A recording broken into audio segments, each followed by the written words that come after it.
Okay, so third time trying to do this. Bean with bacon, SpaghettiOs, potted meat, peanut butter, Pop-Tarts, and a 2-pack of sausage and cheese biscuits.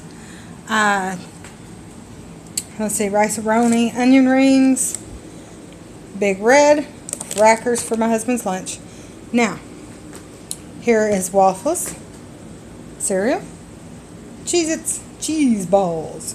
Alright, back here is a 2-pack, let's see, bottle. It's BPA free. That's for my widow one. Energy drink, that's for mama. Light bulb that does not attract insects.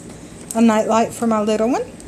And then a package of straws, of course the gum. And this, which is for hide your gray. I have gray hairs. Don't judge me.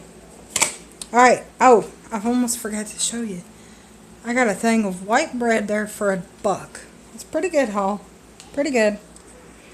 I think I spent like $21 for all this. Something like that. But anyways, there you go.